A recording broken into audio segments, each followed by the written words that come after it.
नाम जपता निवृत्ती, नाम जपता निवृत्ती, नयेची पुनरावृत्ती. ऐसा अनुभव जीवा, चराचरी सर्व देवा. एका जनार्दनी शरण, निवृत्ती म्हणता पावन. ऐसा अनुभव जीवा, चराचरी सर्व देवा. पांडुरंगा करू प्रथम नमन.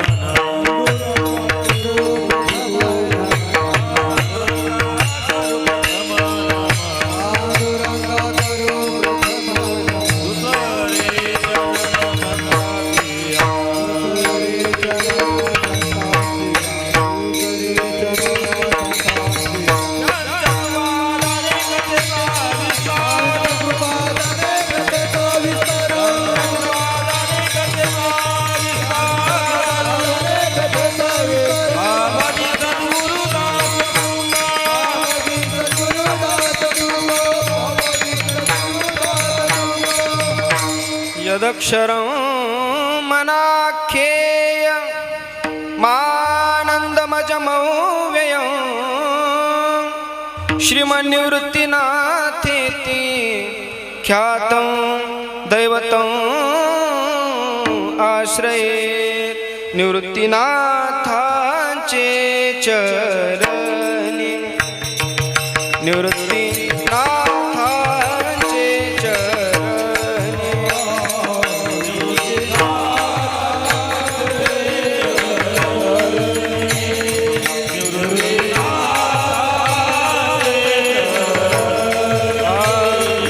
निवृत्तिनाथांचे चरणी, निवृत्तिनाथांचे चरणी.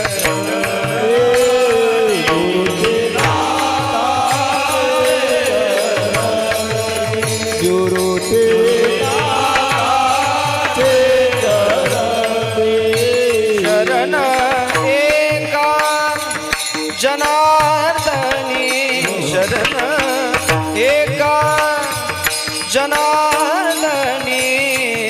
शिव अवतार तुझी धरोनी, शिव अवतार तुझी धरोनी.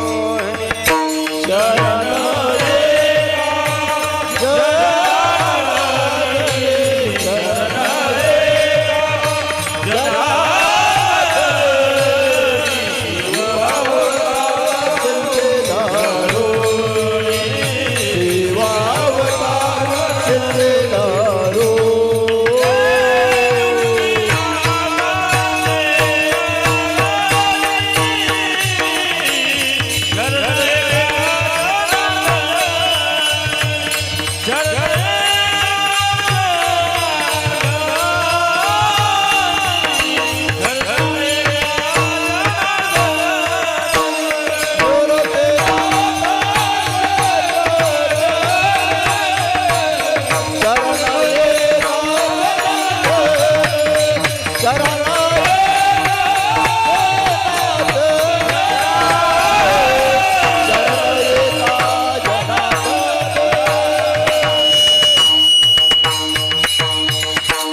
जन्माद्यस्य यतोऽन्वयादितरतश्चार्थेष्वभिज्ञस्वराट्. तेने ब्रह्महृदाय आदिकवये मुह्यन्ति यत्सूरयः. तेजोवारि मृदां यथा विनिमयो यत्र त्रिसर्गो मृषा. धाम्ना स्वेन सदा निरस्तकुहकं सत्यं परं धीमहि. सत्यमज्ञानमनन्तं नित्यं मनाकाशं परमाकाशं. गोष्ठप्राङ्गणरिङ्गललोल मनायासं परमायासं. मायाकल्पितनानाकार मनाकार भुवनाकारं. क्ष्मायानाथमनाथं प्रणमत गोविन्दं परमानन्दं. गोविन्दं परमानन्दं, गोविन्दं परमानन्दं. वंशी विभूषितकरान् नवनीरदाभात्. पीताम्बरादरुणबिम्ब फलादरोष्टात्. पूर्णेन्दुसुन्दरमुखादरविन्दनेत्रात् कृष्णात् परं किमपि तत्त्वमहं न जाने। आइए हनुमंत विराजिए कथा करुमति अनुसार, प्रेम सहित गद्दी धरो पधारिये पवन कुमार। घ्यावी घ्यावी माझी सेवा, दीन दुर्बळाची दीन दुर्बळाची देवा, दीन दुर्बळाची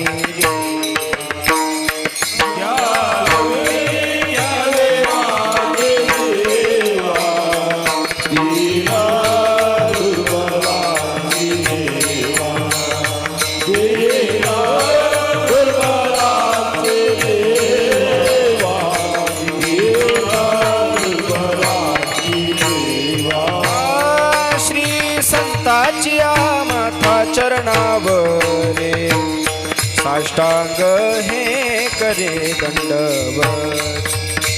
हा साष्टांग हे करे दंडवत, हा साष्टांग हे करे दंडवत।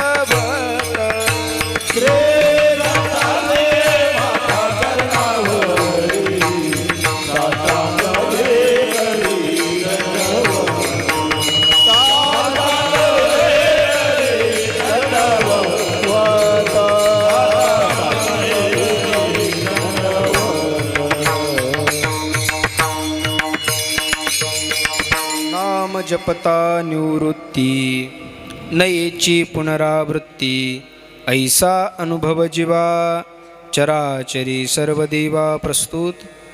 भगवत चिंतनाकरिता निवडलेला अभंग अकारण करुणावरुणालय जगदाधार रुक्मिणी प्राण संजीवन भगवान श्री पंढरीश पांडुरंग परमात्म्याचे लाडके लडीवाड भक्त श्री संत एकनाथ महाराज यांचा 3 चरणाचा निवृत्तीनाथांची स्तुती प्रकरणातील अभंग आपणा सर्व भाविक वारकऱ्यांच्या सेवेकरता निवडलेला आहे। विठ्ठल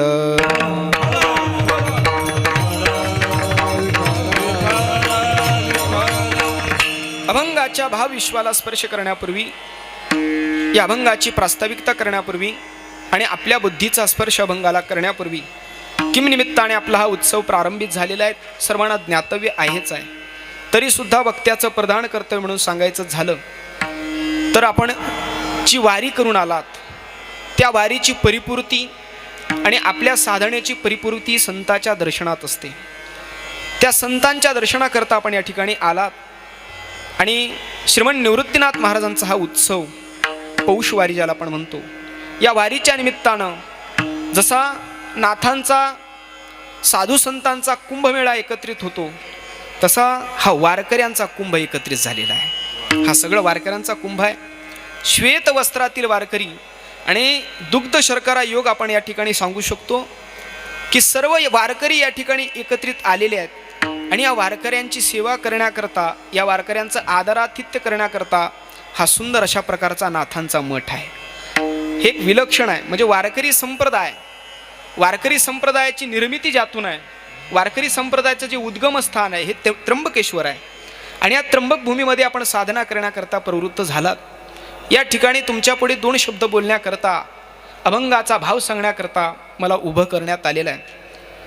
आदरणीय श्री हरिभक्तीपरायण आमचे मार्गदर्शक पंढरी बाबा, आदरणीय श्री हरिभक्तीपरायण तुपे माऊली महेश महाराज, श्याम महाराज, शुभम महाराज, आदरणीय आपल्या भागातलं भूषण महाराज, आदरणीय भिसे महाराज, आदरणीय अनिल महाराज, आदरणीय बाबा, ही सगळी संत समुदाय या ठिकाणी उपस्थित आहेत आणि तुमच्या सगळ्यांच्या समुपस्थितीमध्ये श्रवण करण्याकरता आपण ज्येष्ठ श्रेष्ठ वारकरी उपस्थित आहेत। विठ्ठल विठ्ठल।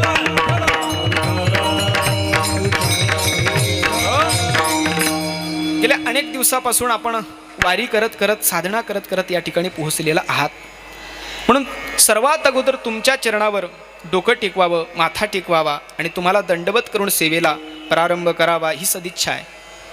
या ठिकाणी हा उत्सव ज्यांच्या मठात होतोय, पीर योगी गणेशनाथजी बाबा, आदरणीय श्री हरिभक्तीपरायण दीनानाथजी बाबा, या सगळ्या संत समुदायाने आपल्याला आश्रय दिला आणि त्यांच्या आश्रयामध्ये, त्यांच्या या सुंदर अशा प्रकारच्या आध्यात्मिक वातावरणामध्ये आपण वारकरी संप्रदायाचं तत्वज्ञान जाणण्याचा प्रयत्न करीत आहोत। आणि या पहिल्याच दिवसाची उत्सवाच्या प्रारंभाची सेवा महाराजांनी माझ्याकडे सोपवली। बहुतांश पहिल्या दिवसाची सेवा म्हटली की सगळेजण घाबरतात, पण मला आनंद झाला। आनंद याच्याकरिता झाला कारण काय असतं, आपण जर राजकीय क्षेत्रामध्ये वळून पाहिलं तर राजकीय क्षेत्रामध्ये उद्घाटन करण्याकरता एखाद्या कॉम्प्लेक्सचं असेल, एखाद्या डेअरीचं असेल, कोणतेही उद्घाटन करण्याकरता नेते मंडळी अतिशय आग्रही असतात, हट्टी असतात की मी करणार उद्घाटन। का हो, तुमच्या या भव्य दिव्य महोत्सवाचं उद्घाटन माझ्या हस्ते होते, मी कशाला नकार द्यावा। आणि म्हणूनच नाथांचीच आज्ञा असावी, सद्गुरू जोग महाराजांची कृपा असावी, त्याकरता ही सेवा स्वीकारली। आणि या सेवेचं थेट प्रक्षेपण करण्याकरता विनायकजी उपस्थित आहेत। गोड अशी सिस्टीम आहे, कोणत्याही प्रकारची उणीव नाही, उणीव फक्त बुवाची आहे। विठ्ठल विठ्ठल।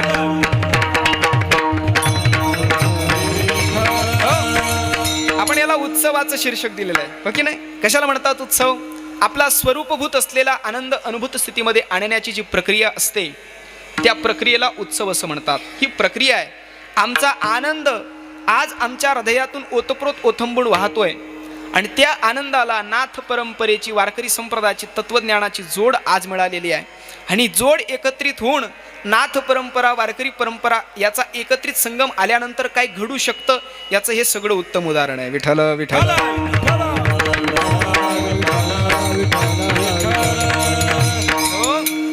सद्गुरू जोग महाराजांच्या चरणकमलावरती भ्रमराप्रमाणे जे काही रस सेवन करण्याचा प्रयत्न केला, जेवढं काही सेवन केलेलं आहे तेवढं आपल्या पुढे मांडण्याचा मी प्रयत्न करणार आहे। माझं अहोभाग्य आहे। ही तीच भूमी आहे ज्या भूमीमध्ये मी प्रथम दुसऱ्या वर्षाला संस्थेमध्ये असताना यायचो, या मठात यायचो, बाबाजींचं दर्शन घ्यायचो आणि या त्र्यंबक भूमीमध्ये ज्ञानार्जन करण्याकरता मी त्या ठिकाणी यायचो। कुठेही मला सुट्ट्या मिळाल्या, समजा संस्थेला सुट्ट्या मिळाल्याच्या नंतर पहिले मी त्र्यंबकला यायचो आणि त्र्यंबकला आल्यानंतर काहीतरी आपलं अध्ययन असेल, काहीतरी ज्ञानार्जन करण्याचा प्रयत्न करायचो। पण ते ज्ञानार्जन करता करता करता करता करता आज नाथांनी त्या ज्ञानाचा संवाद करण्याकरता मला उभं केलेलं आहे। विठ्ठल विठ्ठल।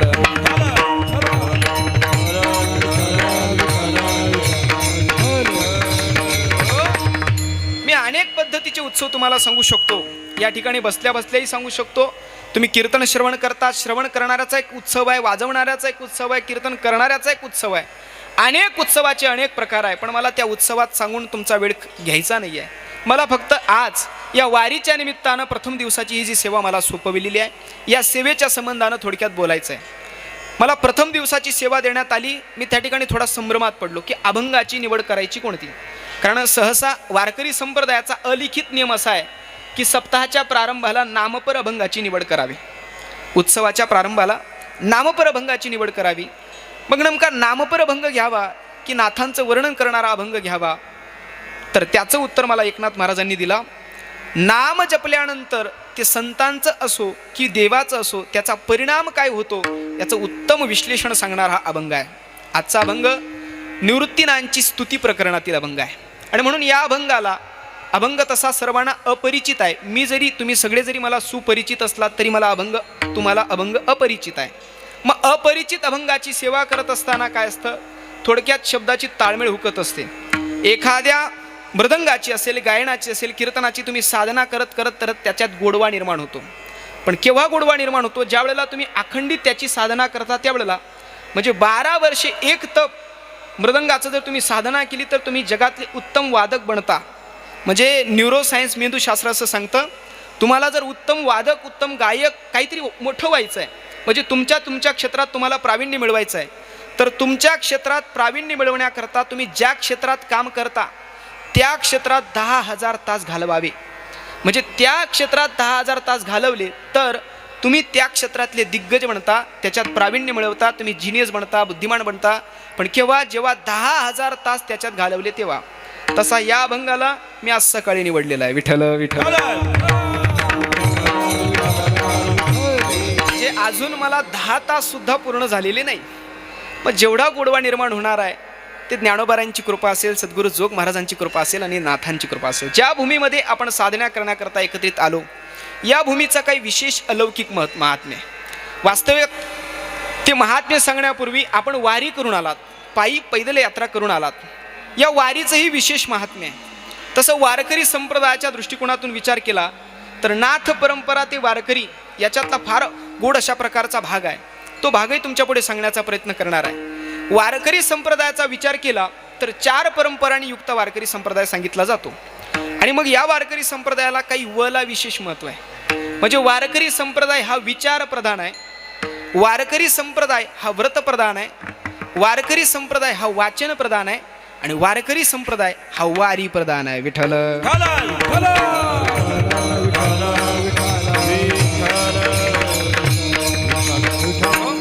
पहिला मुद्दा, वारकरी संप्रदाय हा विचार प्रधान आहे. श्रोते हो, आपण सर्वजण एकत्रित आलात. एकत्रित आल्यानंतर विचार कोणता करावा हाही एक प्रकारचा विचारच आहे बरं का. कोणता विचार करावा? मानवी जीवनाला विचारांची कमतरता आहे. अलीकडे माणसाचे विचार या आधुनिक पाश्चात्य संस्कृतीच्या दृष्टिकोनातून याच्याशी सम्मिलित झाल्यामुळे आमची अधोगती होते. हळूहळू आम्ही अधपतनाला जातोय. पण आम्हाला जर ऊर्ध्वगती गाठायची असेल, आम्हाला जर देवत्वाचं स्वरूप गाठायचं असेल, नराचं नारायण बनायचं असेल, तर त्याच्याकरता सर्वात महत्त्वाचा आहे विचार. आणि विचार देण्याचं काम जर कोण करत असेल तर वारकरी संप्रदायाचं तत्वज्ञान करतं. आम्हाला विचार कळत नाही. काय विचार करावा हा सुद्धा विचार करण्यासारखाच भाग आहे. म्हणजे विचार कशाचा करावा याच्या संबंधाने आम्ही अज्ञानी आहोत. लोकांना कोणता विचार करावा हे कळत नाही. एक MBBS शिकून आला, अमेरिकेतून डॉक्टर बनून आला आणि डॉक्टर बनून आल्यानंतर खेडेगावामध्ये त्याने दवाखाना टाकला. तो दवाखाना चालू लागला, लोक येऊ लागले, ग्राहक येऊ लागले, पेशंट येऊ लागले, उपचार घेऊ लागले. अशा पद्धतीने दवाखान्यात इलाज चालत असताना रोज त्या डॉक्टरच्या दवाखान्याच्या समोर काही म्हशी चरायला जायच्या. हा डॉक्टर रोज त्या म्हशीला पाहायचा आणि पहिल्या विचार करायचा की या म्हशीच्या शिंगात जर डोकं घातलं तर कसं व्हायचं. रोज विचार करायचा. असं विचार करता करता करता एके दिवशी त्याला काही राहवलं नाही. म्हशी घेऊन जात होता आणि म्हशी घेऊन जाता जाता जाता त्याने म्हशीच्या शिंगात डोकं घातलं. म्हशीच्या शिंगात डोकं घातल्यानंतर म्हैस काय गप्प बसणार आहे. अख्ख्या गावभर त्याला मिरवलं म्हशीने. लोक म्हणे वाचवा वाचवा वाचवा, जोराने टाळू पडू लागला, वाचवा वाचवा वाचवा. लोकांना त्याला कसा बसा म्हशीच्या शिंगातून काढला आणि काढल्यानंतर काही शहाणी माणसं त्याच्याकडे आली आणि शहाणी माणसं त्याला म्हणली, का रे मूर्खा, एवढा मोठा MBBS करून आला, डॉक्टर बनून आला, शिकून आला, परदेशातून आला, तुला साधा हा विचार करू नये, म्हशीच्या शिंगात डोकं घातलं. तो म्हणे विचार करू नये हे बोलूच नका. म्हणे का? 6 महिने हाच विचार केला. विठ्ठल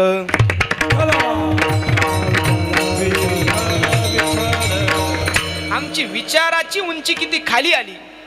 आम्ही स्वतःच्या बाबतीत विचार करतो, अनेकांच्या बाबतीत विचार करतो. विचार करतो मनुष्य, पण विचार करत असताना स्वतःच्या बाबतीत चांगला विचार करतो आणि इतरांच्या घाताचा विचार करतो. हा एक प्रकारचा अधपतनाला नेणारा विचार आहे. मग विचार कोणता करावा की तो विचार केल्यानंतर स्वतःचा लाभ होणारच आहे, पण आपल्या त्या विचारातून आपल्या समीप आलेल्यांचाही लाभ झाला पाहिजे, हाही विचार माणसानं केला पाहिजे. मग हे विचार शिकवण्याकरता जगद्गुरु श्री तुकोबारांची गाथा आहे, ज्ञानोबारांची ज्ञानेश्वरी आहे, संत वाङ्मयाची निर्मिती त्याच्याकरिता आहे. आम्हाला विचार प्रधानत्व प्राप्त करून देण्याकरता संत वाङ्मयाची निर्मिती आहे. माणसं अधपतनाला जातील हा विचार डावलून माणसाची ऊर्ध्वगती होईल, माणसाला मोक्षाची प्राप्ती होईल, हा विचार देण्याकरता वारकरी संप्रदाय. पंचदशिकार असं म्हणतात, कोणता विचार करावा? सदा विचार येत तस्मात जगत जीव परात्मनः जीव भाव जगत भाव बाधे स्वात्मा एव वशिष्यते. पंचदशिकार म्हणतात माणसानं विचार करावा, पण कोणता विचार करावा हा ज्या वेळेला विचार निर्माण झाला त्यावेळेला शास्त्रकार असं म्हणतात सदा विचार करायचा. कोणता?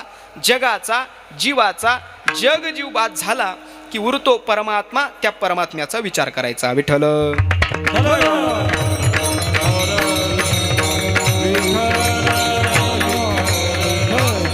वारकरी संप्रदाय हा विचार प्रधान आहे. पहिला मुद्दा, वारकरी संप्रदाय हा वाचन प्रधान आहे.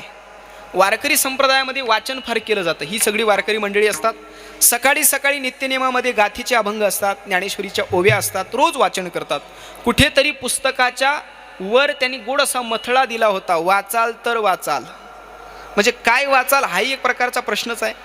वाचाल तर वाचाल, संत वाङ्मय वाचाल तर वाचाल.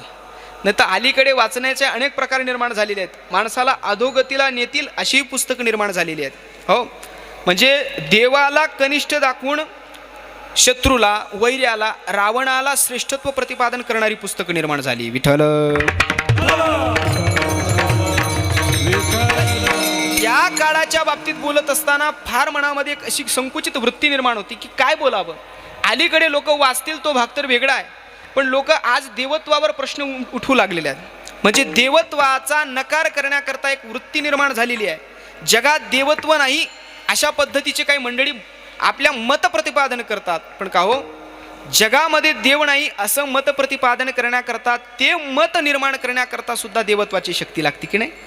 पुण्यामध्ये मामासाहेबांच्या काळामध्ये एक सभा भरली.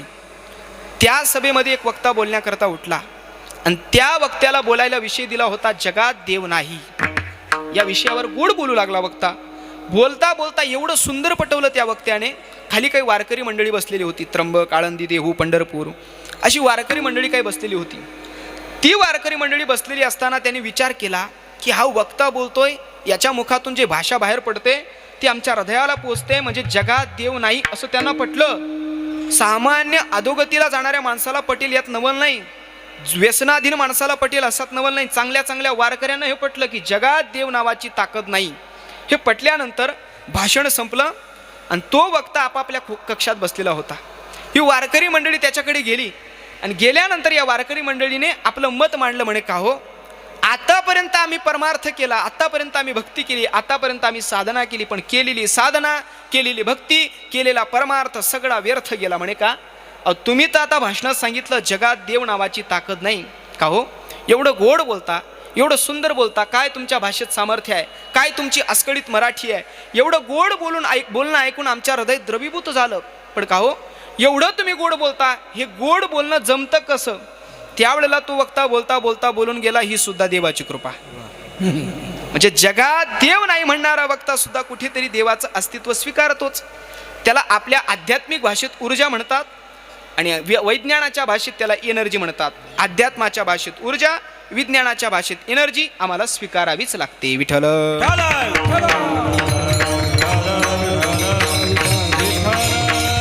आमच्या मनात परमार्थिक विचार निर्माण व्हावे याच्याकरता वाचन महत्वाचं आहे. काय वाचावं या संबंधाने असा प्रश्न निर्माण झाल्यानंतर संत वाङ्मय आम्हाला मार्गदर्शन करतं. माणसाने काय वाचावं.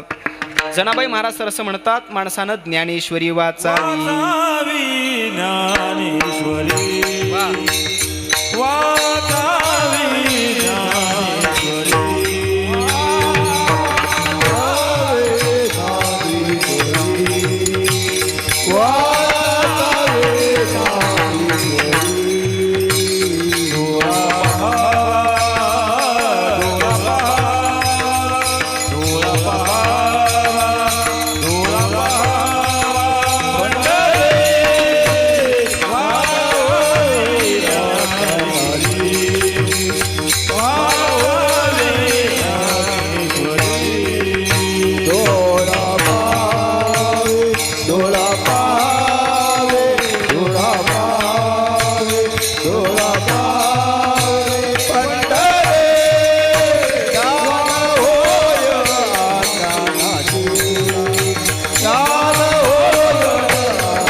ज्ञानेश्वरी वाचण्यासंबंधानं जडाबाई आग्रह धरतात की वाचावी ज्ञानेश्वरी, डोळा पहावी पंढरी, फल काय ज्ञान होय अज्ञानासी.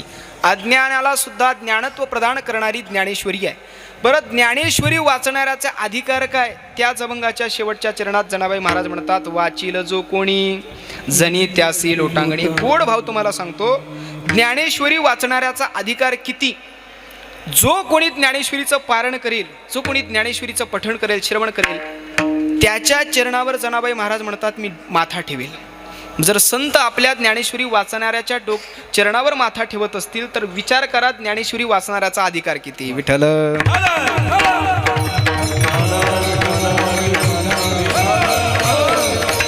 काय करतं संत वाङ्मय आम्हाला ज्ञानेश्वरी काय देते? ज्ञानेश्वरी आम्हाला विवेक देते. संत मुळात विवेक देण्याकरता निर्माण झालेले आहेत आणि या विवेकाची आम्हाला आज आवश्यकता आहे. मी सांगत असतो, गेल्या दशकामध्ये किंवा हजारो वर्षापूर्वी महाभारत झालं. ते महाभारत कोणाकोणात झालं? कौरवांमध्ये आणि पांडवात महाभारत झालं. पण ते महाभारत तेव्हा झालं, आजही प्रत्येकाच्या अंतरंगामध्ये एक प्रकारचं महाभारत चालू आहे. ते महाभारत झालं कौरव आणि पांडवांमध्ये. ते महाभारत घडत असताना त्या महाभारताचा मूल गाभा असा घडला की अर्जुन ज्यावेळेला युद्धभूमीवर प्रस्थापित झाला, प्रवृत्त झाला, उपस्थित झाला आणि उपस्थित झाल्यानंतर त्या अर्जुनाने समोर आपले आप्तेष्ट नातेवाईक पाहिले आणि पाहिल्याबरोबर अर्जुनाच्या अंतरंगात मोह निर्माण झाला. पहा बरं, फार गोड आहे. त्या अर्जुनाच्या अंतरंगात मोह निर्माण झाला. कोणाला पाहून? आचार्यान मातुलान भ्रातृन पुत्रान पौत्रान सखिंस्तता. आपलेच आप्तेष्ट आहेत, आपलेच नातेवाईक आहेत. मोहग्रस्त अवस्थेमध्ये तो अर्जुन निर्माण झाला. हा मोह फार घातक आहे. एरवी आम्ही ज्यावेळेला प्रपंचात राहतो, एखादी व्यक्ती आम्हाला अतोनात पीडा देते, अतोनात प्रेम केल्यानंतर सुद्धा ती व्यक्ती आम्हाला पीडा देते, तरी सुद्धा आम्हाला त्या व्यक्तीला सोडण्याची इच्छा होत नाही. हा मोह आहे. ती व्यक्ती आमचा घात करण्याची इच्छा करते, पण आमचं त्या व्यक्तीवर प्रेमाचं आकलन आहे. आम्ही त्या व्यक्तीवर प्रेम केलेलं आहे आणि प्रेम माणसाला घात करण्याकरता प्रवृत्त करतच नाही. त्यामुळे श्री गुरु तुकाराम बाबा नेहमी आपल्या मुखातून एक वाक्य सांगत असतात, माणसानं प्रेम करावं. प्रेम का प्रेम करावं? प्रेम याच्याकरता करावं, तुम्ही जर जगावर प्रेम करण्याकरता प्रवृत्त झालात, तुम्ही जर लोकांवर प्रेम केलं ना, प्रेमाची एक विशेषता अशी आहे, प्रेम केल्यानंतर समोरच्या व्यक्तीचे दोष आपल्याला दिसत नाही, त्याच्या दोषाचं दर्शन होत नाही, त्याच्या गुणाचं दर्शन होतं. आणि एकदा माणसाच्या दोषाचं दर्शन झालं नाही, गुणाचं दर्शन झालं की माणसाकडून पापच घडत नाही. म्हणून प्रेम केलं पाहिजे. हे प्रेम करण्याकरता अर्जुनाला आप्तेष्ट नातेवाईक पाहून मोह निर्माण झाला. हा मोह कसा बांधतो? तो मोह निर्माण झाल्यानंतर अर्जुनाचे शस्त्र खाली टाकलेले आहेत, थरकाप उडालेला आहे अर्जुनाचा. आणि अशा अवस्थेमध्ये अर्जुनाने दोन्ही हात जोडले आणि भगवान परमात्म्याला अर्जुन सांगतो, कार्पण्य दोषो पहत स्वभाव देवा, मी तुला शरण आलेलो आहे.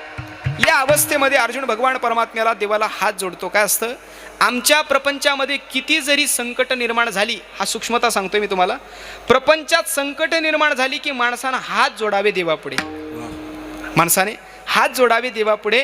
प्रपंचिक व्यक्तीपुढे, प्रापंचिक विषयापुढे हात जोडले, फार फार तर तुम्हाला सुखाची प्राप्ती होणारच नाही, होणार दुःखाचीच प्राप्ती. उलट तुमची पीडा कमी होण्याऐवजी वाढेल. म्हणून शहाणी माणसं संकट आलं आपल्या जीवनात की मंदिराचा रस्ता धरतात, मंदिरात जातात, देवाला आपल्या जीवनातला सुखदुःखाचा परिहार देतात. देवा सांगू सुख दुःख देव निवारील भूक. शरण गेला अर्जुन देवाला आणि देवाला शरण गेल्यामुळे भगवान परमात्म्याने अर्जुनाला गीतोपदेश केला. शोच्चानन्व शोचस्त्वं प्रज्ञावादांश भाषसे गतासूंश्च नानु शोचंती पंडिता अर्जुना. तो महात्मा शोक व्यक्त करत नाही. कोण? जो ज्याला ज्ञान झालेलं आहे. मग तू काय कर, ज्ञानाची प्राप्ती करून घे. विठ्ठल विठ्ठल.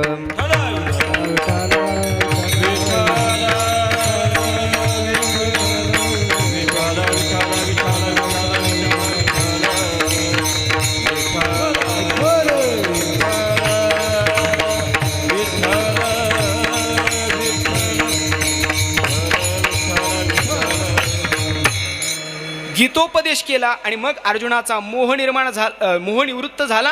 निवृत्त झाल्यानंतर सांडी हे मूर्खपण, उठी घे धनुष्यबाण. सांडी हे मूर्खपण, हे मूर्खपणा सांड, हातात धनुष्यबाण घे आणि युद्ध करण्याकरता प्रवृत्त हो. त्यावेळेला अर्जुन महाराज युद्ध करण्याकरता प्रवृत्त झाले. पण केव्हा?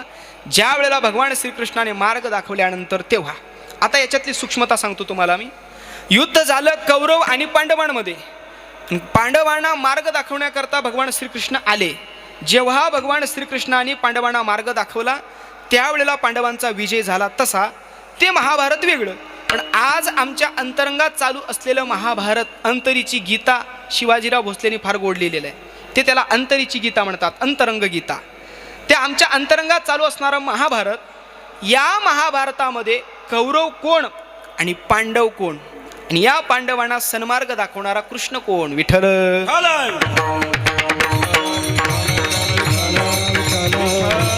फार गोड आहे. महाभारत झालं कौरव पांडवांमध्ये, मार्ग दाखवणार भगवान श्रीकृष्ण. मग आमच्या आतल्या महाभारतामध्ये कौरव आहेत तरी कोण आणि पांडव आहे तरी कोण, आणि यांना मार्ग दाखवणारा भगवान श्रीकृष्ण आहे तरी कोण, तर आमच्या अंतरंगात चालू असणाऱ्या महाभारतामध्ये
चालू असलेल्या युद्धाच्या संबंधाने श्री तुकाराम महाराज म्हणतात, रात्रंदिवस आम्हा युद्धाचा प्रसंग, अंतर्बाह्य जग आणि मन ही युद्ध चालू आहे.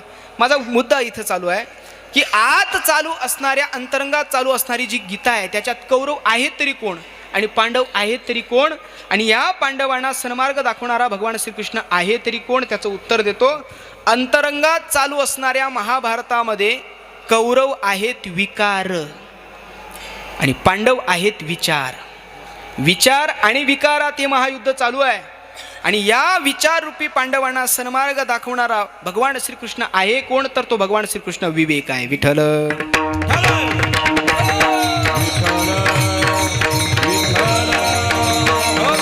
आणि हा विवेक प्राप्त करून कोण देतं, तर हा विवेक आम्हाला बिनु सतसंग विवेक न होई. हा विवेक प्राप्त होण्याकरता संत समुदाय आहे, संतांचं वाङ्मय आहे, आणि या संतांचं वाङ्मयाचं श्रवण पठन वाचन केल्यानंतर मग विवेकाची प्राप्ती आहे. म्हणून वारकरी संप्रदाय वाचन प्रधान आहे. विठ्ठल.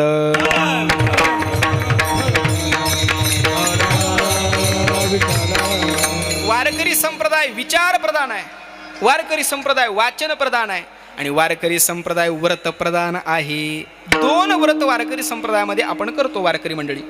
ती व्रत दोन कोणती? एकादशी व्रत, सोमवार न करीसी कोण त्यांची गती होईल नेणो. तुकाराम महाराज म्हणतात आपल्या वारकऱ्यांची दोन व्रत आहेत, एक एकादशीचं व्रत आहे आणि एक सोमवारचं व्रत आहे. सोमवार करत असेल एकादशी करत नसेल तो वारकरी नाही, आणि एकादशी करत असेल सोमवार करत नसेल तोही वारकरी नाही. विठ्ठल. विठ्ठल.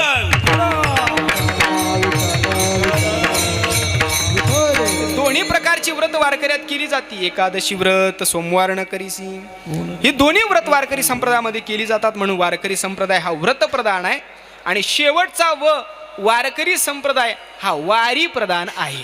वारकरी संप्रदायात वारी केली जाते. कोणती कोणती? देवाची वारी, संतांची वारी वारकरी संप्रदायात केली जाते. होय होय वारकरी पाहे पाहे रे पंढरी. आम्ही पंढरीची वारी करतो, पण त्या भगवान परमात्म्याला आवडण्याकरता एक विशेष वारी आहे, ती म्हणजे संतांची वारी. आम्ही या संतांच्या चरित्राची प्रशंसा, संतांच्या चरित्राचं गायन उच्चारण जरी केलं तर तेही प्राणा परवते, आवडती मज निरुते. जे भक्त चरित्रा ते प्रशंसिती, म्हणजे देवाला आवडण्याकरता संतांची वारी आहे. विठ्ठल. विठ्ठल. आलो आम्ही वारी करत करत करत करत वारी करत आल्यानंतर ज्या भूमीमध्ये आलेलो आहोत, या भूमीचा महिमा काय? या त्र्यंबक भूमिकाचा विशेष महिमा असा आहे, पूर्वी या त्र्यंबक भूमीचं नाव होतं त्रिसंदेश्वर. त्रिसंदेश्वर म्हणजे त्रिकाळ संध्या या भूमीमध्ये केली जायची. सकाळ, दुपार, संध्याकाळ, सायंकाळ त्रिकाळ संध्या या भूमीमध्ये व्हायची, म्हणून याला नाव होतं त्रिसंदेश्वर. कालांतरानं त्याचा अपभ्रंश झाला त्रिअंबकेश्वर. त्रीणी अंबकानी यस्य स इति त्र्यंबकः. तीन आहेत डोळे ज्याला असा तो भगवान शंकर, त्याची भूमी म्हणून त्र्यंबकेश्वर. विठ्ठल.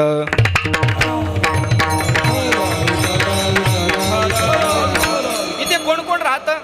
इथे राहतो साधक, इथे राहतात सिद्ध, इथे राहतात संत, आणि इथे राहतात स्वतः भगवंत. असे चार घटक या ठिकाणी राहतात. ज्या भूमीमध्ये संत राहतात, ज्या भूमीमध्ये साधक राहतात, ज्या भूमीमध्ये सिद्ध राहतात, आणि ज्या भूमीमध्ये स्वतः भगवान परमात्मा राहतो, ती भूमी विशेष आहे. मग आम्ही या भूमीमध्ये आलो, काय साधना करायची? आलो आम्ही, आज आमचा पहिला दिवस आहे, दशमी आहे, पहिला दिवस आहे. आल्यानंतर आम्ही काय केलं आणि काय करावं, आम्ही वारीला आल्यानंतर काय करावं याचा एक स्वतंत्र मुद्दा आहे.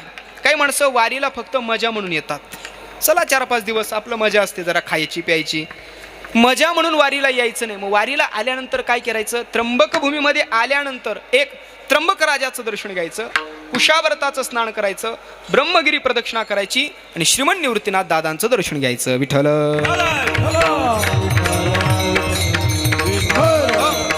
आता आम्ही दर्शन घेण्याकरता निघालो. अगोदर आम्ही कुशावर्ताचं स्नान केलं. काय लाभ झाला? कुशावर्ती करता स्नान त्याचे कैलासी राहणे. कुशावर्ता स्नान केल्यानंतर कैलासात निवास मिळतो, अशा त्याच्यातला भाव आहे. बरं, कुशावर्ता स्नान केलं. आता आम्ही त्र्यंबक राजाच्या दर्शनाकरता निघालो. त्र्यंबक राजाचं दर्शन केल्यानंतर काय लाभ झाला? त्र्यंबक हा तीर्थराज, पूर्वील अंतरीचे काज. अंतरंगामध्ये जी मनोकामना आहे, जी भावना आहे, जी इच्छा आहे, ती पूर्ण करण्याकरता भगवान त्र्यंबक राजाचं दर्शन घेतलं आणि आम्हाला तो लाभ प्राप्त झाला. पण इच्छा कोणती असावी, वांछा कोणती असावी, आशा कोणती असावी? वास्तविक पाहता इथे जरा शंका निर्माण करण्यासारखा प्रश्न आहे. त्र्यंबक हा तीर्थराज, पूर्वील अंतरीचे काज. अंतरीचे काज म्हणजे अंतरंगात निर्माण झालेली आशा पूर्ण करण्याकरता भगवान त्र्यंबकराय आहेत. हा जरी प्रश्न आपण मांडला, हा जरी मुद्दा मी तुमच्या पुढे मांडला, तर अजून एक शंका या ठिकाणी निर्माण होते. जर भगवान त्र्यंबकराज आशा पूर्ण करतात आणि एकीकडे आशेच्या संबंधानं चिंतन केलं तर आशा ही परमम दुःखम. विठ्ठल विठ्ठल. जी आशा माणसाला दुःखात टाकते ती आशा भगवान त्र्यंबकराज पुरवतील कसं, ही एक शंका निर्माण होते. बरं, ही आशा जीवाला दुःख देते यात नवल नाही ना, ही आशा देवाला सुद्धा दुःख देते. रामायणातला एक प्रसंग असा घडला. राजा दशरथाला असं वाटलं की आपल्या मुलाने रामानं राजा व्हावं, आणि राजा व्हावं याकरिता त्याने प्रस्ताव मांडला. सगळ्यांनी होकार दिला, अहो राम राजे झाले म्हणजे आम्ही राजे झालो, आम्ही राजे झालो. सगळ्यांनी होकार दिला. पण ज्याला राजा बनायचं त्याला विचारलं पाहिजे ना. मग सगळ्यांनी विचारलं, रामा तुला राजा व्हायचंय का? रामानं नकार दिला. रामचंद्र प्रभू नकार देतात. एक बारीक शंका अशी निर्माण होते, का हो टाटोपराव लोक राजा बनण्यासाठी करतात, मग प्रभू तुम्हाला राजा का व्हायचं नाही रामचंद्र प्रभू? त्यावेळेला रामचंद्र प्रभूच्या मुखातून काही उद्गार पडले. प्रभू रामचंद्र म्हणतात की मम चित्तम महारण्ये व्यामोहती मिराकुले शून्य तांडविने जाता वृतम आशा पिशाचिका. माझ्या अंतरंगामध्ये जर ती आशा निर्माण झाली तर ती आशा मला दुःख देते, म्हणून राजा बनायचं नाही. माझा मुद्दा इथे आहे, ती आशा जर देवाला दुःख देते तर जीवाची काय वाट? मग जीवाला आशा निर्माण झाली ती त्र्यंबकराज पुरवतात, पण ती आशा कोणती? प्रापंचिक आशा की पारमार्थिक आशा? प्रापंचिक आशा त्र्यंबकराज पुरवत नाही. मग कोणती आशा? परमात्म्याच्या संबंधी परमार्थाकरता जी आशा निर्माण होते ती आशा भगवान त्र्यंबकराज पूर्ण करतात. विठ्ठल विठ्ठल.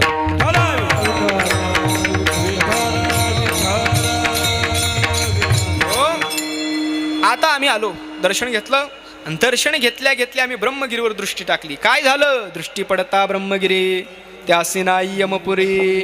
ब्रह्मगिरीच्या दर्शनाचं फल आहे. बरं, फक्त दर्शन घ्यायचं का? पाय शाबूत असतील, चांगले असतील तर प्रदक्षिणा करायची.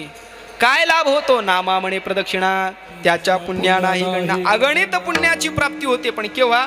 ब्रह्मगिरीची परिक्रमा केल्यानंतर. बरं, याला ब्रह्मगिरी का म्हणतात? जरा विचार करण्यासारखा प्रश्न आहे. ब्रह्मगिरी पर्वताला ब्रह्मगिरी का म्हणतात? जरा वेदांताच्या दृष्टिकोनातून तुम्हाला सांगतो. याला ब्रह्मगिरी म्हणण्याचं कारण एवढंच आहे, जसं ब्रह्मपदाची प्राप्ती करण्याकरता साधकाला अतोनात प्रयत्न करावे लागतात. समाधी षटक, मुमुक्षुता, जिज्ञासू वगैरे हे सगळं प्राप्त करावं लागतं. त्यावेळेला त्याला ती ब्रह्मस्थिती प्राप्त होते. तसं या ब्रह्मगिरीच्या संबंधानं ती साधना अतोनात अशा प्रकारची जी साधना आहे, काठिण्याची साधना आहे, ती साधना सहज घडते.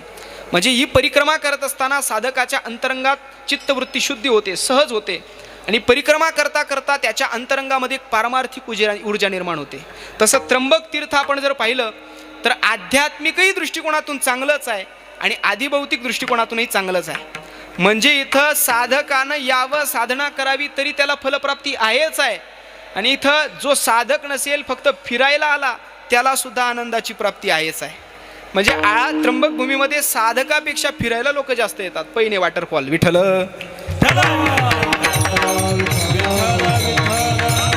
पावसाळ्याच्या दिवसात तुम्ही तिकडे परिक्रमा करता करता जा, त्या पैने वॉटरफॉल जवळ एवढी गर्दी असते, ते पर्यटकांची, ती त्यांना हात जोडून सांगावं लागतं, बाबा आम्हाला रस्ता द्या जायला. हात जोडून सांगावं लागतं. म्हणजे पाहण्याच्या दृष्टिकोनातून, निसर्गरम्य वातावरणाच्या दृष्टिकोनातूनही त्र्यंबक तीर्थराज आहे, त्र्यंबक श्रेष्ठ आहे. आणि आध्यात्मिक उन्नती होण्याकरता सुद्धा त्र्यंबक श्रेष्ठ आहे. आणि म्हणून ही आध्यात्मिक उन्नती व्हावी याकरता आम्ही त्र्यंबक भूमीत आलो. आमची साधना प्रारंभित झाली आणि ही साधना करत करत करत आज ही वारी करत करत आम्ही या ठिकाणी येऊन पोहोचलो.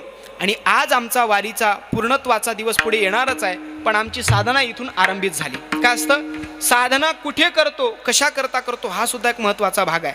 आम्ही साधना करतो, पण ती साधना घरी केल्यानंतर त्याची जेवढी फलप्राप्ती नाही आहे, ती साधना संतांच्या जवळ व्हावी. ती साधना संतांच्या जवळ केल्यानंतर आम्ही आमची भक्ती, आमचं श्रवण, आमचं नामचिंतन करण्याकरता निवडला कोणाची केली, तर निवृत्तीदादांची निवड केली. आणि आम्ही वारी करत करत करत या सगळ्या महापुरुषांच्या माध्यमातून या ठिकाणी एकत्रित आलो. आणि एकत्रित आल्यानंतर भजन, कीर्तन, नामचिंतन आणि या संदर्भाने एक विशेषत्व असं या त्र्यंबक भूमीचं आहे. आम्हाला या त्र्यंबका भूमीमध्ये फक्त वारकरीच पाहायला मिळत नाही, इथे योगी सिद्ध महामुनी सुद्धा राहतात, त्यांचं सुद्धा सहज दर्शन घडतं. आपण या ठिकाणी आल्यानंतर बाबाजींचं दर्शन घेतलं, नाथांचं दर्शन घेतलं, म्हणजे निवृत्तीनाथ दादांचंही दर्शन झालं आणि या सगळ्या महापुरुषांचंही दर्शन झालं सहज. विठ्ठल.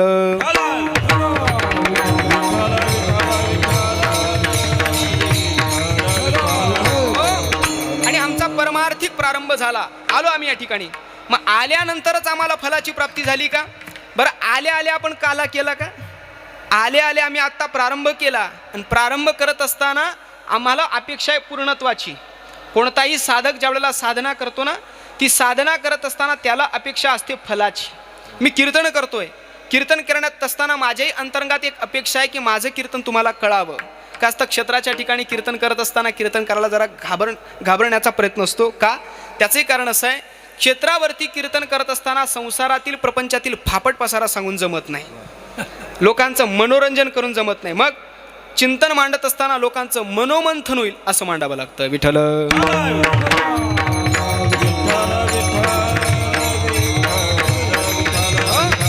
आमच्या साधनेचा आज आरंभ आहे. आम्ही प्रारंभ केला, साधना आरंभित झाली. पण साधना आरंभित झाल्यानंतर ही साधना कशी करावी याच्याकरता प्रमाण म्हणून आम्ही संत वाङ्मय पाहतो, संतांचं प्रमाण घेतो. का असतं संतांचं प्रमाण? याच्याकरता आहे कारण संतांनी केलेला परमार्थ आम्हाला आमची वृत्ती दाखवत असतो. आम्ही कोणत्या स्थितीत आहोत, आम्हाला काय प्राप्त करण्याची अपेक्षा आहे, हे सगळं संत दाखवत असतात. तैसे हरपले आपण आपे पावे, तै संता ते पाहता गिवसावे, म्हणोनी वाणावे ऐकावे तेची सदा. त्याच्याकरता आहे का संत आम्हाला आमचं हरवलेलं आत्मस्वरूप दाखवण्याचं कार्य करत असतात. आमचे विकार अंतरंगात किती भरलेलं आहे. जसं सोपं वाक्य सांगतो, दर्पण हमारा चेहरा दिखाता है चारित्र्य नहीं. दर्पण हमारा चेहरा दिखाता है चारित्र्य नहीं, और यदि चारित्र्य देखना हो तो संत संगती कीजिए. म्हणजे चारित्र्य अंतरंगात काय विकार भरले, ते विकार पाहण्याकरता संतांची संगत आहे. आजीबाई आरसा घेण्याकरता निघाली. आरसा घेण्याकरता निघाल्यानंतर 80 वर्षाची आजीबाई बाजारात आली. आणि बाजारात आल्यानंतर दुकानदाराला सांगितलं, सांग दादा आरसा कितीला दिला? दुकानदारानं सांगितलं, आजीबाई 40 रुपयाला आरसा आहे. आजीने तो आरसा घेतला, स्वतःचा चेहरा पाहिला, आरसा फेकून दिला. आरसा घेतला, स्वतःचा चेहरा पाहिला, फेकून दिला. दुकानदार म्हणतो, आजी झालं काय? अरे झालं काय, 40 रुपये कुठे किंमत असते का? आजी तुमच्यासाठी 30 रुपये. आजीने पुन्हा आरसा घेतला आणि पुन्हा आरसा घेतल्यानंतर आजीने स्वतःचं मुखकमल पाहिलं आणि आरसा फेकून दिला. असं घडल्याबरोबर दुकानदाराला राग आला, आजी झालं काय? अरे झालं काय, 30 रुपये कुठे आरशाची किंमत असते का? आजीबाई तुम्ही 80 वर्षाचा दिसता, तुमच्यासाठी फक्त 20 रुपये. आजीने आरसा घेतला, स्वतःचा चेहरा पाहिला, आरसा फेकून दिला. आता मात्र दुकानदाराला राहवलं नाही, त्याला राग आला. राग आल्यानंतर दुकानदार म्हणतो, आजी झालं काय? अरे 20 रुपये कुठे किंमत असते का? मी ज्या वेळेला 16 वर्षाची होते त्यावेळेला माझ्या 16 वर्षाच्या कालावधीमध्ये मी लहान होते, त्यावेळेला 2 रुपयाला आरसा मिळायचा आणि तो 2 रुपयाला घेतलेला आरसा मला सुंदर दाखवायचा, मला तरुण दाखवायचा. चुकी आरशाची आहे की आजीची आहे? आता आजीबाई 80 वर्षाची आहे आणि ती आजीबाई आता सुंदर दिसण्याचा भाग पाहते, सुंदर दिसण्याची अपेक्षा करते. 40 रुपयाच्या आरशामध्ये सोपं नाही. तुकाराम महाराज असं म्हणतात, जैसा तैसा दावी आरसा, नकट्या कैसा पालटे. विठ्ठल.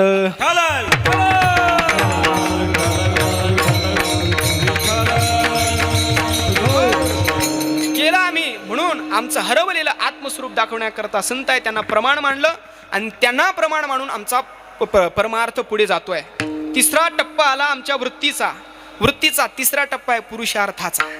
कशाला म्हणतात पुरुषार्थ? प्रापंचिक विषयाचा त्याग करणं आणि परमार्थ तत्व स्वीकारणं, परमार्थ करणं, त्याला म्हणतात खरा पुरुषार्थ. श्री तुकाराम महाराजांच्या संबंधाने धन्य तुकोबा समर्थ, जेणे केला पुरुषार्थ किंवा जेणे केला हा पुरुषार्थ.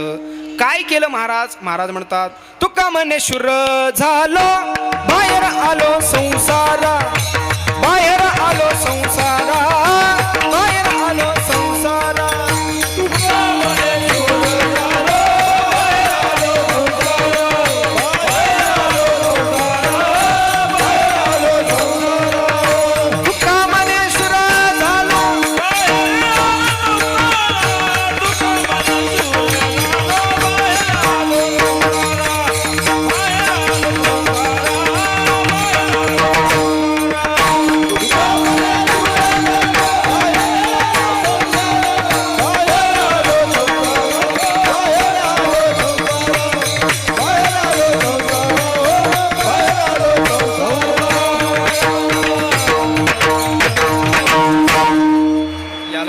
पुरुषार्थ. महाराज म्हणतात तुका म्हणे शूर झालो, बाहेर आलो संसारा म्हणजे संसाराचा त्याग केला, प्रापंचिक आसक्ती सोडली, परमार्थात आलो म्हणजे पुरुषार्थ केला. बरं केला आम्ही पुरुषार्थ. वृत्तीची तिसरी अवस्था संपली. चौथी अवस्था वृत्तीची अशी आहे, पुरुषार्थ केल्या केल्या जमत नाही, 2 तास कीर्तनाला येऊन जमत नाही, मग कीर्तनात आल्यानंतर श्रवण करण्याचा प्रयत्न करायचा. श्रवण करत असताना तो एक प्रकारचा प्रयत्न आहे. मग तो प्रयत्न करत असताना प्रयत्नाची पराकाष्ठा करावी लागते. परमार्थिक फल मिळवण्याकरता फार प्रयत्न करावे लागतात. प्रयत्न केल्याविना काही जमत नाही. गोकुळामध्ये एक प्रसंग असा घडला, भगवान श्रीकृष्ण रडायला लागले आणि रडत असताना भगवान श्रीकृष्ण, यशोदा माताने अनेक पद्धतीने भगवान श्रीकृष्णाला समजवण्याचा प्रयत्न केला, पण भगवान श्रीकृष्ण काय थांबेना, रडायचे गप्प राहीना. समोरून राधेला पाहिलं, पाहिल्याबरोबर भगवान परमात्म्याला आनंद निर्माण झाला. आनंद निर्माण झाला. सोपं सांगतो, याच्यातला भाव आहे, आम्ही किती जरी दुःखात असलो, आमची प्रिय व्यक्ती समोर दिसली की हृदयामध्ये आनंद निर्माण होतो. हृदयात आनंद निर्माण होतो. मग आमच्या जीवनात किती संकट आहेत, किती पीडा आहे, हे सगळं माणूस विसरतो.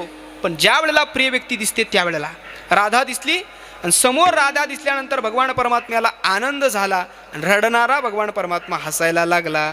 यशोदा माता संकुचित झाल्या की भगवान परमात्मा आता हसतोय का, याचं कारण पाहत असताना समोर पाहिलं तर राधा दिसली. राधाला भगवान यशोदा माता म्हणते, राधा, या देवाला शांत करण्याकरता मी काय काय प्रयत्न केले बाई, काय काय नाही केलं. नाना परी समजावी ते परिणाराये श्रीहरी,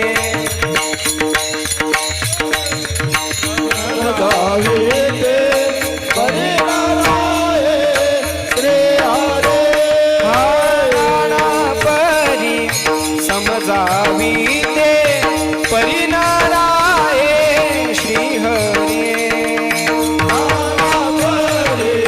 समजावे ते परिणाराये श्रीहरी.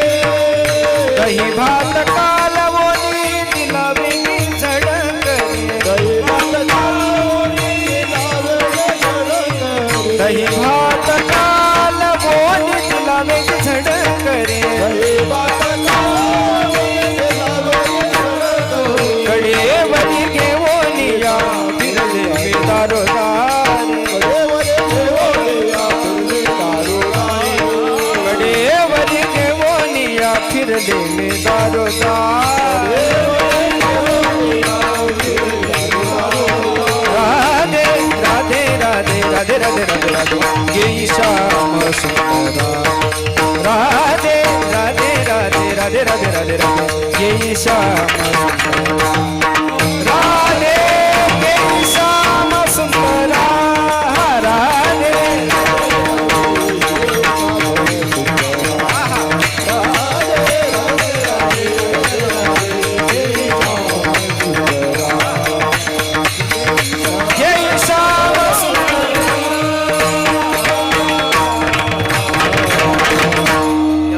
म्हणतात. सगळे प्रयत्न केले, नाना पद्धतीने समजवलं, पण भगवान परमात्मा शांत बसे ना. आणि राधा तर भगवान परमात्माला कडेवर घ्यायची, खेळवायची. राधा आणि तो मुरारी क्रीडा कुंजवना करी, राधा आणि तो मुरारी क्रीडा कुंजवना करी, राधा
सद्गुरु बोधे बाबांची कृपा विठ्ठल. हा राधेचा प्रयत्न होता. राधेने भगवान परमात्म्याला खेळवलं, पण प्रयत्न, पुरुषार्थ, प्रमाण हे सगळं करत करत करत आम्हाला प्राप्ती करायची आहे. प्राप्ती करायची भगवान परमात्म्याची. का करायची? कारण आमच्या जीवनात दुःख आहे. या दुःखाची निवृत्ती करण्याकरता आणि भगवान परमात्म्याची प्राप्ती करण्याकरता अन्य साधन संत वाङ्मय आपल्यापुढे ठेवतं. एकंदरीत माणसाला कल्याणाची अपेक्षा आहे. हे कल्याण होण्याकरता, जन्माची सार्थकता होण्याकरता काय करावं? तुका म्हणे जन्म आल्याचे सार्थक विठ्ठलची एक देखील या. म्हणजे परमात्म दर्शनात जन्माची सार्थकता आहे. अजून जन्माची सार्थकता कशात आहे? निवृत्ती नाम घेता जन्म सार्थक तत्वता. म्हणजे निवृत्ती नामोच्चारण केलं तरी जन्माची सार्थकता आहे. म्हणून एकनाथ महाराज असा आग्रह धरतात, बाबांनो, तुम्हाला जर तुमच्या जन्मातलं दुःख संपवायचं असेल, भगवान परमात्म्याची प्राप्ती करायची असेल, तर निवृत्ती नामाचा जप करा. अभंगाच्या पहिल्या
गोड एकदा टाळ्या वाजवा यांच्यासाठी.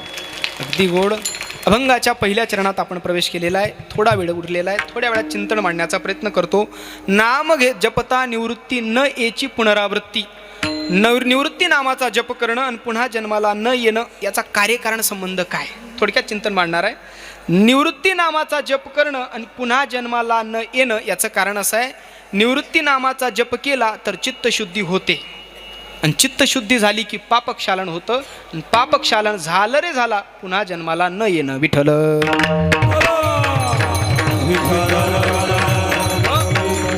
निवृत्ती नाम घेतलं रे घेतलं, निवृत्ती नामाचा जप केला रे केला की माणसाची वृत्ती प्रापंचिक विषयाकडे जात नाही, विषयापासून परावृत्त होतो. एकदा विषयाचा त्याग केला रे केला पुन्हा तो विषय भोगण्याची इच्छाच होत नाही. ज्ञानोबारांची एक ओवी आहे, विषय पळ जै विषय रांधिली रस सोये, जेवणारा ठाऊवा होय तरी तो ताटाची सांडोणी जाय जियापरी. आपल्याला सगळ्यांना भूक लागली माहिती आहे, ते जेवण करत असताना ताट वाढलेलं आहे आणि त्या ताटात विषाचा प्रादुर्भाव आहे, विष आहे असं जर आपल्याला कळालं, ताटात विष आहे, ताट समोर वाढलेलं आहे, पंचपक्वान्नाचं जेवण आहे असं कळाल्यानंतर सुद्धा आपली वृत्ती ते जेवण करण्याची होणार नाही. आपण काय करू, ताटाची सांडोणी जाय जियापरी. ज्ञानोबाराय म्हणतात तसं एकदा विषयाचं ज्ञान झालं की पुन्हा माणसं विषयात रत होत नाही. थोड्यात दृष्टांत सांगतो. राजा भर्तृहरी सर्वांना माहिती आहे, त्याचं राज्य म्हणजे नमेस्तेनो जनपदो न कदरियो न मध्य पहा असं त्याचं राज्य. त्याच्या राज्यामध्ये एक महापुरुष आला, त्याने त्या राज्याची पाहणी केली आणि राज्याची पाहणी केल्यानंतर राज्यात तुष्यता प्रसन्न झाल्यानंतर त्याने एक फल घेतलं आणि त्या फलावर मंत्र प्रक्षेपित केला.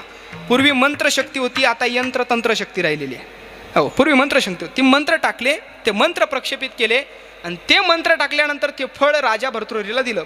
त्या फलाची विशेषता अशी होती, ते फल खाल्ल्यानंतर, ते फल ग्रहण केल्यानंतर माणसाचं आयुष्य वाढायचं, माणसाचं आयुष्य वाढायचं.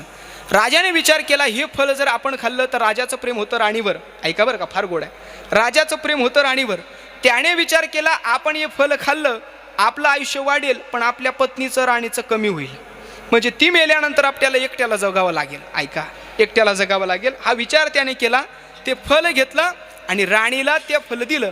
ते फल राणीला दिल्यानंतर राणीचं प्रेम होतं एका कामगारावर, एका कामावर असणाऱ्या सैनिकावर तिचं प्रेम.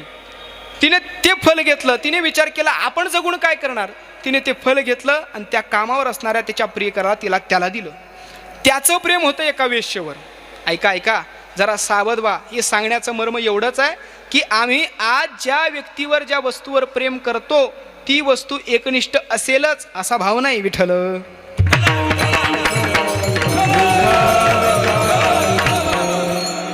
ते फल घेतलं आणि त्याने एका वेश्येला दिलं. ती वेश्या किती प्रामाणिक, ऐका, वेश्या किती प्रामाणिक. त्या वेश्येने विचार केला, आपण जर या फलाला ग्रहण केलं तर आपण ग्रहण केल्यानंतर आपलं होणारच काय, आपला व्यवसाय हा गलिच्छ आहे, आपण या फलाचं सेवन केल्यानंतर लाभ काय होणारच नाही असा एका वेश्येने विचार केला. एका वेश्येने हा विचार केला.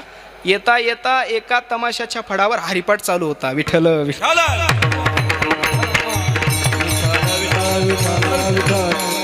कीर्तनात तमाशा होतोय तो भाग वेगळा आहे. असो, तर वेश्येने विचार केला, आपण या फलाचं सेवन केल्यानंतर आपल्याला लाभ काय होणार आहे, म्हणून तिने ते फल घेतलं, राजाकडे गेली, राजाला ते फल दिलं.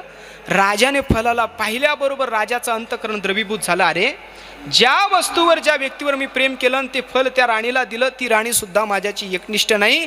त्याने प्रपंचाचा धिक्कार केला. याम चिंतयामि सततम मैसा विरक्ता साप्य निमिच्छति सजनवन्य सक्ता अस्मत् कृतेच परितुष्यतु काचिदन्या धिक्तांच तंच मदनंच इमांच मामच. प्रपंचावर प्रीती केली, एकनिष्ठ विषय राहत नाही, प्रपंचाचा त्याग केला, संन्यास धर्म स्वीकारला, फार मोठे नाथ झाले.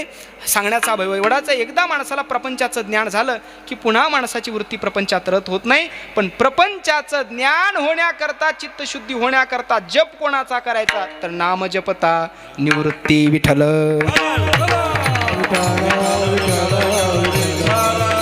नयेची पुनरावृत्ती, पुन्हा जन्माला यावं लागत नाही, हाही एक अर्थ करा. किंवा दुसरा अर्थ असा करा, प्रपंचाकडे परमार्थाकडे गेलेली वृत्ती, प्रपंचाकडे गेलेली वृत्ती प्रपंचापासून परावृत्त होते आणि भगवान परमात्म्याच्या चरणी लागते, हाही अर्थ करू शकतो. असा फक्त तुम्ही बोलताय का तुम्हाला काही अनुभव आहे. नाथ महाराज म्हणतात, मला हा अनुभव आहे अभंगाच्या दुसऱ्या चरणात.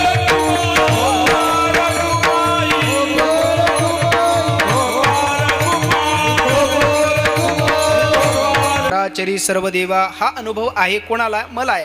हाही एक अर्थ करू. हा अनुभव आहे म्हणजे अनुभव निर्माण झाला कसा, तो अनुभव निर्माण होण्याकरता निवृत्ती नामाचा जप केला. जप केल्यानंतर ज्ञान प्राप्त झालं. ज्ञान प्राप्त झाल्यानंतर भावना बदलली. भावना बदलल्यानंतर विचार बदलले. विचार बदलल्यानंतर कृती बदलली आणि कृती बदलल्यानंतर अनुभव बदलला. ऐसा अनुभव जीवा काय अनुभव प्राप्त झाला? चराचरी सर्वदेवा सर्वत्र ओतप्रोत भगवान परमात्मा भरलेला आहे, हा अनुभव प्राप्त झाला. हा पहिला अर्थ. किंवा दुसरा अर्थ असा करू की सर्वत्र भगवान परमात्म्याची प्राप्ती झाली असा अनुभव, भगवान परमात्म्याची प्राप्ती झाली, या अनुभवाची प्राप्ती मला झाल्याच्या नंतर हा जो काय आलेला अनुभव आहे, हा अनुभव एकनाथ महाराज देवाला सांगतात. देवा हाही एक विशेषण म्हणून वापरू शकतो. अशा दोन्ही पद्धतीने या अभंगाच्या या चरणाचा आपण अर्थ करू शकतो. पण महाराज हे सर्व प्राप्त करण्याकरता आपण काय केलं पाहिजे? महाराज म्हणतात शरण गेलं पाहिजे. अभंगाच्या शेवटच्या चरणात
जनार्दनी शरण निवृत्ती म्हणता पावन. शरण जायचं वाणीद्वारा, मनाद्वारा, बुद्धीद्वारा, कृतीद्वारा सर्वांगानं शरण गेल्यानंतर पावनत्व आपल्याला प्राप्त होईल, हाही एक अर्थ घ्या. आणि म्हणून निवृत्ती नामाचा जप करायचा, ऐसा अनुभव जीवा चराचरी सर्व देवा यथामती यथावकाश. अभंगाची सेवा करण्याचा प्रयत्न केला. 3 चरणाचा अभंग होता. ज्या पद्धतीने श्रीमन निवृत्तीनाथांनी बुद्धी दिली त्या पद्धतीने चिंतन मांडण्याचा प्रयत्न केला. जे काही आहे ते सद्गुरू जोग महाराजांची कृपा, श्रीमन निवृत्तीनाथांची कृपा, त्यांच्या कृपेने हे सगळं बोलण्याचा प्रयत्न केलेला आहे. या ठिकाणी सगळी गुणीजन मंडळी, काही वारकरी भाविक मंडळी उपस्थित आहेत. वारी करून आलात, साधना करून आलात आणि अजून आपली साधना पूर्णत्वाला जातेच आहे. आपल्याला भगवान परमात्म्याचा साक्षात्कार व्हावा ही सदिच्छा व्यक्त करतो, श्रीमन निवृत्तीनाथांच्या चरणी प्रार्थना करतो. ही सगळी गुणवान मंडळी एकत्रित आली. ही कला, हे गुण कमवण्याकरता किती साधना केली, किती प्रयत्न केला, किती प्रॅक्टिस केली, किती रियाज केला. रियाज करत असताना किती जरी रियाज केला तरीसुद्धा मात्र जोपर्यंत माता सरस्वतीची कृपा होत नाही तोपर्यंत असं वाजवणं, असं गाणं जमत नाही. हे सगळं गाण्याकरता, हे वाजवण्याकरता माता सरस्वतीची कृपा असावी लागते. त्यांच्या कृपेने ही सगळी मंडळी गाते, वाजवते. आपण श्रवण करीत आहात. तुमच्या सगळ्यांच्या चरणी झालेली सेवा समर्पित करतो. आदरणीय पंढरी बाबांनी आज्ञा दिली, त्यांच्या आज्ञेमुळे आदरणीय तुपे माऊली, आदरणीय महेश महाराज, आदरणीय भूषण महाराज यांच्या सगळ्यांच्या आज्ञेने या ठिकाणी उभं राहण्याचा प्रयत्न केला. आदरणीय नामदेव महाराज आणि नाथजी या सगळ्यांच्या आशीर्वादाने ही सेवा संपन्न करण्याचा प्रयत्न केला. झालेली सेवा तुमच्या सगळ्यांच्या चरणारविंदी समर्पित करतो. सेवेला येथेच विराम देतो. ज्ञानेश्वर